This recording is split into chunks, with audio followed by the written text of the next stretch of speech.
I'm Luke Mancini. I'm an artist working on Heroes of the Storm. Okay, so Heroes of the Storm is going to use the model where you have a set amount of free heroes each week. And I was just wondering, how often are you planning to release new heroes to support that model? Since we've started the technical alpha, I think we've released 3 or 4 new heroes into the rotation. We've got another 3, so we have 28 currently in the technical alpha. We have another 3 that we're showing off here at Gamescom. And we're going to try and keep a pretty good pace as we release new heroes in the future. Well, I play a lot of Heroes of the Storm, and here I surprised about the new map and the 3 new characters, I think. Yep. When is going to be in the alpha? They're going to roll out over the next couple of patches. So the new map is already in the alpha. The Battleground came out in the last patch. And the next 3 characters will, they won't all drop at once. They'll roll out over the next couple of patches.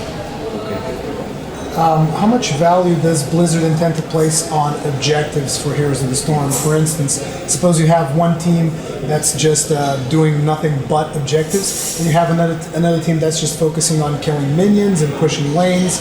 Which team will have a clear advantage, and why?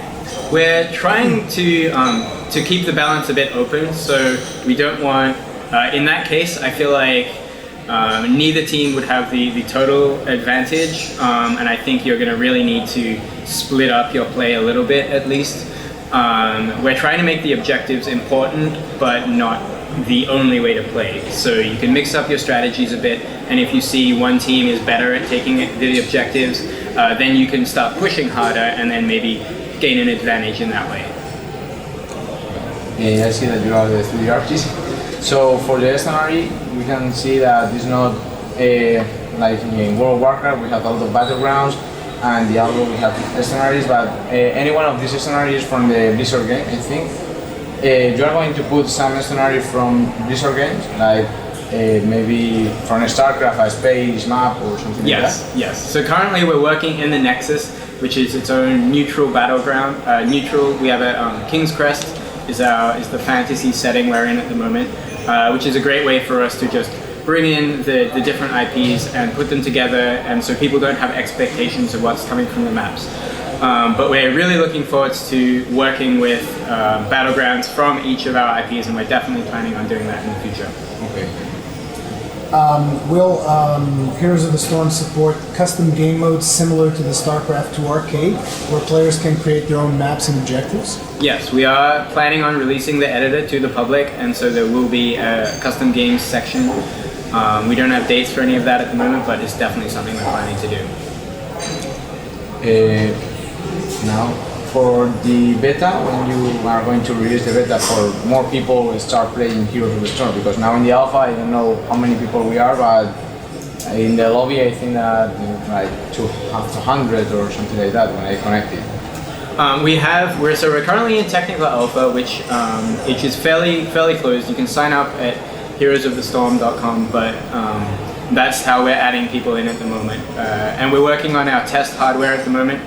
When we go into closed beta, we'll move it over to our production hardware, and we're really going to open up the invites then and add a lot more people. And as we move from that into open beta, we're really going to open the floodgates. For this year or maybe the next one? We have no dates. When we're ready, we'll move over to production hardware. Why did Blizzard opt not to use mobile-like mechanics such as the last hitting mechanics, the Niles, individual levels, because you also have team-wide levels? With Heroes of the Storm, we're trying to create a much more team-focused game, which is why we were introduced the team-wide levels, and we really wanted to streamline the genre a little bit. So things like last hitting were fiddly sort of details that weren't necessarily fun. There are people who enjoy them, but they don't really add to the action. So we're trying to cut down game length to maybe 10, 15 minutes, 20 minutes a day outside, and really just get you straight into the action. How was work with all the characters of the IP of Blizzard? Because you have all the characters created, but now you need to create for Heroes of the Storm. How was that? I think that's one of the most fun parts about working on Heroes of the Storm is bringing characters from all of our IPs into this one world. It's great from an artistic point of view, being able to re-envision all of these characters that people know and love in a unified style. And from a gameplay point of view, taking these characters that people know and they've experienced in previous games and recapturing the spirit of those characters from those games in this new genre. There has been a lot of character customization in Heroes of the Storm. Do you have any plans to add more visual customizations such as spell colors, effects, or animations? We're continuously talking about different ways we can add customization. We think it's a really important thing to keep people interested in playing the game and customizing their characters. We're always going to be adding new skins, and these are always going to vary in levels of intensity as to how much they change for each character. And it's definitely stuff we're talking about. In other MOBAs like League of Legends or Dota 2, we see that one of the players can be a jungle, but not in Heroes of the Storm because the camps are so strong at the beginning, and no one of the characters, I think, can defeat one of the camps alone. In the future, we will see some kind of jungle that go around the map and help in all the street, the lines. I can't speak to necessarily future battlegrounds, but there are definitely characters who are better at taking early camps. For example, Gazlo is quite good because he has his turrets that he can tank the minions with. So you might not be able to do it from level 1, but from a pretty early stage, you can start working on that. And I think we're going to see, as we add more characters, we're going to see strategies that evolve around taking mercenaries early. Okay. Are there any plans to bring Heroes of the Storm to other platforms? Right now it's just on PC. Currently we're focused on PC, and that's where all our development is. We're still in a very early technical alpha phase, so we want to make sure that the core gameplay is right before we start looking at anything else like that. Why you decided to put armor in the turrets? That's one of the questions. Ammo? Yeah. Yeah. It's a game length thing.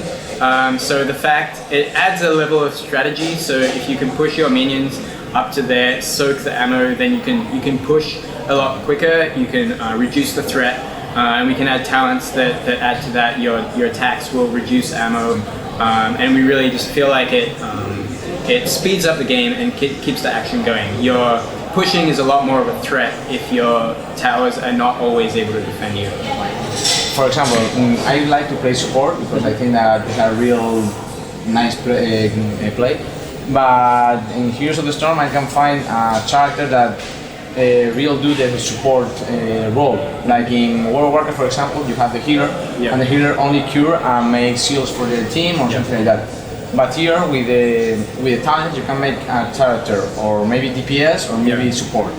But in the future, we are going to see characters that only are going to be for one thing, like only healer, only support. We definitely like to keep options open a little bit for our characters, but I definitely think there are characters who are a little bit more straightforward as to how they play. So, for example, Uther can be quite tanky. You can build him as quite a CC oriented rather than a healer. But someone like Malfurion is very heal focused, or even Lily, who has very little damage or CC focus. She almost always will have to be built as a healer. And as we add more characters into the game, I think we'll have a range of support characters who will be supporting in other ways, and support characters who will focus directly on healing. And now we have always tank, support, and DPS. But in Heroes of the Storm is the other one. I can't remember The specialist. The specialist, yes. Why you decided to make the specialist? Specialists are a way for us to try and push the boundaries of the genre. A character like Abathur, you wouldn't really see in another game, especially because of the team leveling. We can add him into the game, and he doesn't necessarily need to be out on the battlefield to gain XP for himself. And I think this is just a way for us to play around with mechanics and characters that we just have a bit more fun with and see where we can take the game. Okay, so the specialist is like a kind of support, but they can be supporty, or they can be a siege. initially we had it was like Siege Tank and Zagara are like very sort of push focused, but we realized we wanted to spread that the label a little bit more. So it's not necessarily about pushing towers. It can be a bit more support, but not in a traditional like healing way. And I think as we continue to roll out new heroes, we'll definitely see some exciting new things we do with that. Why do you think that the items are not necessary in a game like this? Items we took out because of the way it works, you have all of the items accessible to all of the heroes, and so it makes balancing around them a bit more challenging, and they have to be a little bit more generic. Whereas with the talent system we've got at the moment, we can focus directly on each hero's individual talents and make them a lot more meaningful, and they'll really change the way you play each hero compared to just the way you add items. Okay, but for example, in my case, when I push a line and I'm next to the base of the enemy, but two of the enemies come with me and I escape without low life, I need to go to base and rest. Yeah. But for example, with a potion, I can be in the jungle waiting and then continue to push the line. Well, that would just depend on the character. Certain characters have self-heal abilities, certain characters will have better sustain abilities, and I think we're trying to mix it up a little bit so not everyone can just automatically get a heal. You're always going to have your mana fountains in each base, so earlier game before your forts have been taken down, you can, if you're only taking a reasonable amount of damage, you can pop back to your nearest town, heal up a reasonable amount, and then rely on your supports to keep you going. And the last question, I think that now you can surrender in a battle. In the future, will surrender? It's definitely something we hear and we've been talking about. Currently, we sort of feel that the games, unlike some of the other games in the genre, the games are fairly short, and so even if you feel like you're on the losing end of the battle, you're not having to commit like a full hour to losing. It's a 15, maybe 20-minute game, and we're definitely trying to keep the game open-ended enough that comebacks can happen. I've experienced comebacks before. The enemy team think they're ahead. We have underdog mechanics to help losing teams come back, and I feel like we're trying to push that in other areas instead of just adding a defeat or a surrender option.